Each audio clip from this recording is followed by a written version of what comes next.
السلام علیکم۔ بھارت اپنی بزدلانہ کارروائیوں سے باز نہیں آیا۔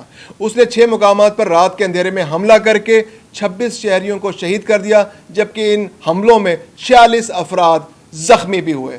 پاکستان نے جو وارن کیا تھا وہ کر کے دکھایا۔ پاکستان نے کہا تھا کہ اگر ہم پر حملہ ہوا تو اس کا منہ توڑ جواب دیں گے۔ پاکستان نے فوری طور پر جوابی کارروائی کرتے ہوئے بھارت کے 5 طیارے تباہ کر دیے۔ اس کے علاوہ ایک کامبیٹ ڈرون بھی پاکستانی حملے میں تباہ ہو گیا۔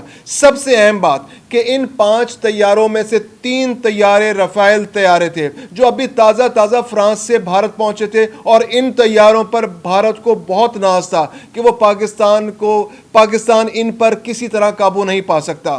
میں ہوں خرم کلیم اور آپ دیکھ رہے ہیں 24 ڈیجیٹل۔ رات کے اندھیرے میں بھارت نے پاکستان پر حملہ کر دیا۔ ان بزدلانہ حملوں میں 26 معصوم شہری جاں بحق ہو گئے، جبکہ 46 شدید زخمی ہوئے۔ ان 46 افراد کو طبی امداد دی جا رہی ہے۔ یہ حملے احمد پور شرقیہ، بھاولپور، مظفر آباد، کوٹلی، مرید کے، سیالکوٹ اور شکر گڑھ میں کیے گئے۔ زیادہ تر معصوم شہری جاں بحق ہوئے۔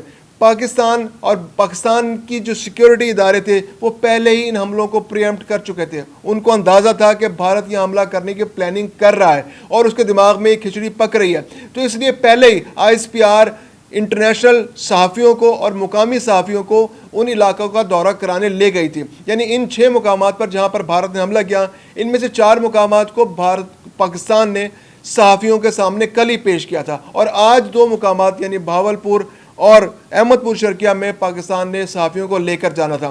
یعنی پاکستان جو انٹرنیشنلی ایک کوشش کر رہا تھا کہ بھارت من گھڑت فالس فلیگ آپریشن کی بنیاد پر پاکستان پر حملہ کرنے کی پلاننگ کر رہا ہے، اور یہ بات پاکستان نے انٹرنیشنل فورمز پر بھی اٹھائی، اقوام متحدہ میں بھی اٹھائی، دنیا کے تمام اہم ممالک تک یہ بات پہنچائی گئی۔ امریکہ، برطانیہ، چین، ترکی، سعودی عرب، UAE اور جتنے بھی پاکستان کے پڑوسی اور دوست ممالک ہیں، ان سب تک پاکستان نے یہ بتایا کہ بھارت پاکستان پر حملہ کرنے کی منصوبہ بندی کر رہا ہے، اور یہ 6 مقامات ہیں جہاں پر بھارت حملہ کرنا چاہتا ہے۔ اس لیے پاکستان نے عالمی میڈیا کو بھی دکھایا کہ یہاں پر معصوم شہری رہتے ہیں، اور اگر حملہ کیا گیا تو یہ بھارت کی سراسر زیادتی ہوگی۔ لیکن بھارت اپنی بزدلانہ کارروائی سے باز نہیں آیا۔ اس نے ان مقامات پر جہاں پر پاکستان بتا چکا تھا کہ معصوم شہری رہتے ہیں حملہ کیا، اور خاص طور پر مساجد کو نشانہ بنایا گیا۔ یعنی 3 مقامات پر مساجد کو شہید کیا گیا۔ مظفر آباد میں بھی مسجد کو شہید کیا گیا، مرید کے بھی مسجد کو شہید کیا گیا، اور احمد پور شرقیہ میں بھی مسجد کو شہید کیا گیا۔ انتہائی گھٹیا حرکت، یہ خاص بھارت کی انتہا پسندانہ سوچ کی علامت ہے، جو وہ اپنی اقلیتوں پر بھی اس طرح کی حرکتیں کرتے ہیں، وہاں مساجد کو شہید کرتے ہیں، اور اب انہوں نے پاکستان کے اندر بھی مساجد کو شہید کر کے پاکستان کو اپنی انتہا پسندی سے آگاہ کر دیا ہے۔ دوسری جانب پاکستان نے بھارت کے ان تمام حملوں کا منہ توڑ جواب دیا ہے۔ پاکستان نے 5 طیاروں کو فضا میں تباہ کر دیا۔ خاص بات اس میں کیا ہے، DG ISPR بتاتے ہیں کہ ہم نے رات کو جب بھارت نے حملہ کیا تو بھارت کے 10 طیاروں کو اپنے ٹارگٹ پر لے لیا۔ ان 10 طیاروں میں سے پاکستان نے 5 طیاروں کو تباہ کیا، کیونکہ ان 5 طیاروں نے پاکستان پر حملہ کیا تھا، جبکہ باقی 5 طیاروں نے پاکستان پر حملہ نہیں کیا تھا۔ تو پاکستان نے یہ بتایا کہ یہ حملہ زیادہ شدید بھی ہو سکتا تھا، یعنی 5 کی بجائے 10 طیارے بھی تباہ ہو سکتے تھے، لیکن پاکستان نے ریسٹرینٹ سے کام لیا تاکہ مزید کشیدگی میں اضافہ نہ ہو۔ لیکن پاکستان کو عالمی قوانین کے تحت جو حق حاصل ہے کہ اگر پاکستان کی سالمیت پر یا پاکستان کے علاقے پر کوئی حملہ ہوگا تو پاکستان کو حق حاصل ہے کہ وہ حملہ آور کا منہ توڑ جواب دے۔ تو پاکستان نے یہ بات بھرپور انداز میں ثابت کر دی کہ پاکستان نہ صرف اپنے ملک کا دفاع کرنا جانتا ہے بلکہ دشمن کو منہ توڑ جواب دینے کی بھی بھرپور صلاحیت رکھتا ہے۔ سب سے امپورٹنٹ بات کہ بھارتی طیاروں کو نشانہ بنایا گیا۔ اب دیکھنا یہ ہوگا کہ یہ جنگ دوسری جنگوں سے بہت مختلف ہے۔ نہ تو بھارتی طیارے پاکستان کے علاقے میں آئے، نہ پاکستان کے طیارے بھارتی علاقے میں گئے، نہ کوئی زمینی فوجیں ایک دوسرے کے علاقے میں داخل ہوئیں، نہ کوئی میزائل چلے اس طرح سے۔ تو پھر یہ جنگ کس طرح سے ہوئی؟ تو یہ جنگ بہت مختلف ہے۔ جب سے میزائل ٹیکنالوجی جو ہے وہ روشناس ہوئی ہے، اس کے بعد سے دنیا میں جنگ کا انداز بدل گیا ہے۔ بھارت نے اپنے جہازوں کے ذریعے فضا سے زمین پر مار کیا، اور پاکستان نے جواب میں بھارتی طیاروں کو فضا سے مار کر فضا میں تباہ کر دیا۔ یعنی کہ بھارت نے اپنے طیاروں پر میزائل لانچ کیے، اور ان میزائلوں کو پاکستان میں مختلف ٹارگٹس پر پھینکا جس سے پاکستان میں نقصان ہوا. اور جب انہوں نے ٹارگٹس کو نشانہ بنا لیا تو چونکہ پاکستان نے کہا تھا کہ ہم پہلے حملہ نہیں کریں گے لیکن اگر ہم پر حملہ ہوا تو اس کا جواب دیں گے, تو پاکستان نے ان 5 طیاروں کو جنہوں نے پاکستان کے اندر حملہ کیا ان کو میزائلوں کے ذریعے فضا سے فضا میں حملہ کر کے تباہ کر دیا. یعنی پاکستان کے جہازوں سے چلنے والے میزائلوں سے بھارتی جہاز فضا میں تباہ ہو گئے. اب بھارتی پروپیگنڈا کے آخر وہ جہاز کہاں گئے, چھپانے کی کوشش کر رہے ہیں خبر کو کہ بھارت میں تو کوئی جہاز تباہ نہیں ہوا. تو یہ تو بڑی سمپل بات ہے, عالمی میڈیا بھی اس بات کی گواہی دے رہا ہے. فوری طور پر ابتدائی چند منٹوں میں گھنٹوں میں یہ خبر عالمی میڈیا پر آ گئی تھی کہ 3 جہاز تو فوری طور پر تباہ ہو گئے, اور اب 5 جہاز کی خبر بھی عالمی میڈیا کی زینت بن چکی ہے. بھارت جتنا مرضی چھپائے, بھارت اپنے میڈیا کو جتنا مرضی مجبور کرے کہ وہ اس خبر کو چھپائیں. دی ہندو نے یہ خبر فوری طور پر دے دی تھی, تو اس کے بعد دی ہندو کے خلاف کارروائی ہو گئی. مودی حکومت اس کے پیچھے پڑ گئی اور آخر کار وہ خبر اس کو اپنے ویب سائٹ پہ سے ہٹانی پڑ گئی. تو اس وقت بھی بھارتی میڈیا کو بھارتی حکومت را اور جو ادارے ہیں وہ پریشرائز کر رہے ہیں کہ طیاروں کی تباہی کی خبر کو چھپایا جائے. لیکن جناب یہ خبر چھپنے والی نہیں ہے. ابھی بھی بہت ساری فوٹیجز, بہت ساری ویڈیوز ان جہازوں کی تباہیوں کی سوشل میڈیا پر آ چکی ہیں اور پاکستان میں بھی دستیاب ہے, اور پاکستانی میڈیا کی زینت بھی بن چکی ہیں. اس کے علاوہ عالمی میڈیا کی زینت بن چکی ہیں, اور اس کے علاوہ جو عالمی ادارے ہیں جو فضائیہ کی موومنٹس کو مانیٹر کرتے ہیں وہ بھی اس بات کو کنفرم کر رہے ہیں کہ بھارت کے 3 سے زیادہ طیارے تباہ ہو چکے ہیں. اور اس بات کو, اور بہت سے ادارے اس بات کو کنفرم کر رہے ہیں کہ 5 طیارے اس واقعے میں تباہ ہو چکے ہیں. دوسری جانب جو بھارت نے سب سے زیادہ گھٹیا حرکت کی وہ گھٹیا حرکت ہے کہ اس نے نیلم جہلم پاور پلانٹ کو, جو بجلی پیدا کرنے کا پلانٹ ہے, اس پر حملہ کیا اور اس کو نقصان پہنچانے کی کوشش کی. یہ بین الاقوامی قوانین اور انٹرنیشنل ذمہ دار ممالک, جو ذمہ دار ممالک ہیں, ان کے رویے سے بالکل مختلف بات ہے. یعنی کہ پانی کے ذخائر کے, کسی بھی جنگ میں پانی کے ذخائر کو نقصان نہیں پہنچایا جاتا کیونکہ اس پر لوگوں کی زندگیوں کا انحصار ہوتا ہے.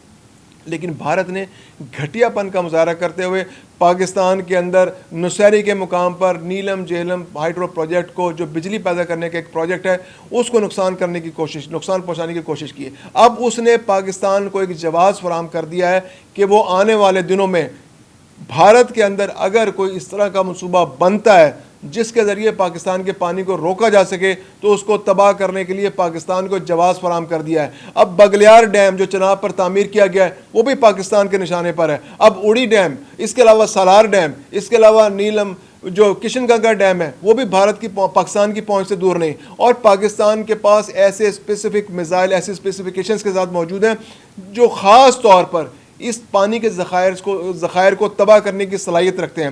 یہ پاکستان نے ذمہ داری کا مظاہرہ کیا, حالانکہ پاکستان کو آبی جارحیت کا سامنا تھا. بگلیار ڈیم کے ذریعے پانی مسلسل روکا جا رہا تھا, کشن گنگا ڈیم کے ذریعے پانی روکنے کی دھمکیاں دی جا رہی تھیں, سالار ڈیم اور اڑی کے مقام پر پاکستان کا پانی روکا جا رہا تھا. لیکن اس کے باوجود پاکستان نے ان مقامات کو نشانہ نہیں بنایا. لیکن بھارت نے بلا اشتعال پاکستانی علاقے کے اندر نوشہری کے مقام پر نیلم جہلم پروجیکٹ کو نقصان پہنچا کر ایک نئی جنگ کا آغاز کر دیا ہے, جس کے بعد پاکستان کے لیے بھی بہت سارے آپشنز کھل گئے. اس کے علاوہ پاکستان نے JF-17 تھنڈر طیاروں کی بھرپور پرفارمنس کا مظاہرہ کیا ہے, اور اس کے ذریعے PL-15 اور جو دیگر میزائل ہیں ان کی پرفارمنس بھی کھل کر سامنے آ گئی ہے. یعنی ان کی ایکوریسی, ان کی پریسیشن, ان کی پرفارمنس سب کے سامنے آ گئی ہے کہ کس طرح انہوں نے چند منٹوں سیکنڈوں کے اندر بھارت کے 5 طیاروں کو خاک میں ملا دیا. اور بھارت اپنی تباہی پر افسردہ ہے اور دنیا کے سامنے شرمندہ ہے. بھارت جو دنیا میں یہ ثابت کرنے پر تلا ہوا تھا کہ وہ کسی بھی وقت اپنے کسی بھی پڑوسی ملک کو کسی طرح وہ زیر کر سکتا ہے, لیکن پاکستان نے بھارت کے اس خواب کو خاک میں ملا دیا ہے. اب بھارت جو اپنے پڑوسی ملک یعنی سارک ممالک پر جو بالادستی کرنے کا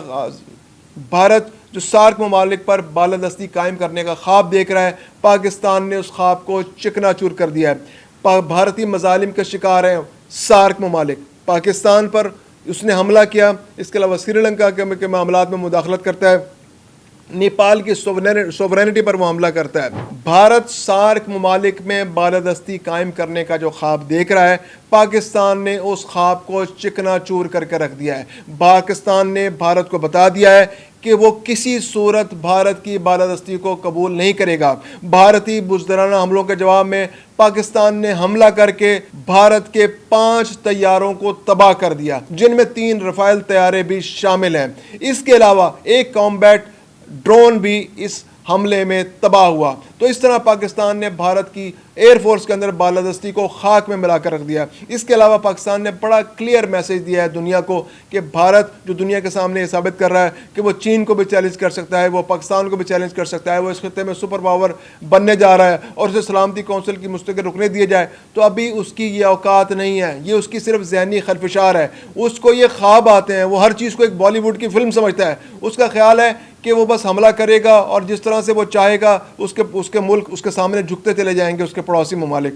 تو پاکستان نے بھارت کو 5 طیارے تباہ کر کے بڑا کلیئر میسج دیا ہے کہ وہ اس خطے میں بھارت کی بالادستی کو تسلیم نہیں کرتا۔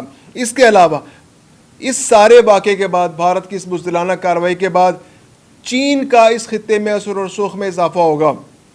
پاکستان جو پہلے سے ہی چین کا بہت قریبی دوست ہے، اس کے علاوہ بنگلہ دیش، سری لنکا، نیپال اور جو باقی سارک ممالک ہیں وہ بھی آئندہ کے لیے بھارت کی بجائے چین کی جانب دیکھیں گے کہ بھارت ایک امن دشمن ملک ہے اور چین جو ہے اس خطے میں طاقت کا توازن قائم رکھنا چاہتا ہے۔ وہ نہیں چاہتا کہ یہاں پر امن و امان خراب ہو، یہاں پر کوئی ایٹمی وار ہو، لیکن بھارت جو ہے دوسری جانب تھوڑے سے سیاسی فائدے کے لیے، ایک الیکشن جیتنے کے لیے، کانگریس کو نیچا دکھانے کے لیے، مسلمانوں کے خلاف کارروائی کرنے کے لیے ایسے حالات پیدا کرتا ہے کہ وہ 2 ایٹمی طاقتوں کو آمنے سامنے لے آئے۔ اب جو بھارت کی بزدلانہ کارروائی کل ہے، اس سے خطے میں ایک ایٹمی جنگ کا خطرہ بڑھ چکا ہے۔ اگر اس وقت بھی ریسٹرینٹ سے کام نہیں لیا گیا، اگر بھارت مزید ایسی کوئی مس ایڈونچر کرتا ہے تو پاکستان کے پاس کوئی آپشن نہیں ہوگا کہ پاکستان اپنی سالمیت کے دفاع کے لیے مؤثر کارروائی کرے، جس میں پاکستان کے پاس جو ایٹامک ڈاکٹرین ہے، جو نیوکلیر ڈاکٹرین ہے،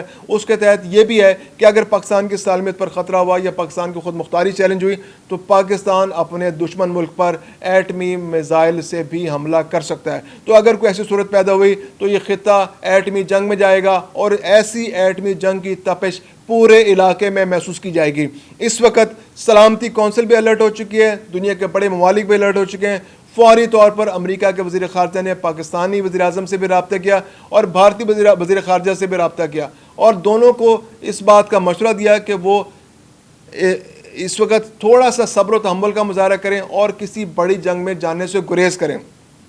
اس کے علاوہ پاکستان پہلے سلامتی کونسل میں اس معاملے کو لے جا چکا ہے۔ اقوام متحدہ میں پاکستان نے جس بہترین انداز میں اس معاملے کو اٹھایا، اس کی مثال ملنا مشکل ہے، کیونکہ عالمی برادری کی جانب سے بھارت جس چیز کی توقع کر رہا تھا کہ اس کو بہت سپورٹ ملے گی، وہ سپورٹ اس کو نہیں مل سکی۔ ڈونلڈ ٹرمپ کا پہلا ریئیکشن اس کا بہترین جواب تھا، اس نے بتا دیا کہ بھارت کا یہ عمل شرمناک ہے۔ تو بھارت کے لیے اس سے زیادہ شرم کی بات کیا ہو سکتی ہے کہ جو خواب اس نے دیکھا تھا کہ وہ پاکستان کو فوری طور پر چت کر دے گا، تو وہ خواب اس کا پورا نہیں ہو سکا، اور پاکستان نے بھارت کے 5 بہترین طیارے تباہ کر کے بتا دیا ہے کہ پاکستان مستعد ہے، پاکستان ہر وقت الرٹ ہے۔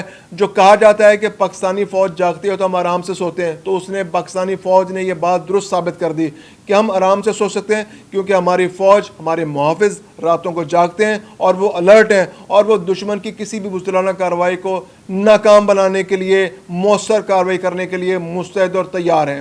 پاکستان اور بھارت کی جاری کشیدگی کے حوالے سے مزید اپڈیٹس کے لیے دیکھتے رہیے 24 ڈیجیٹل۔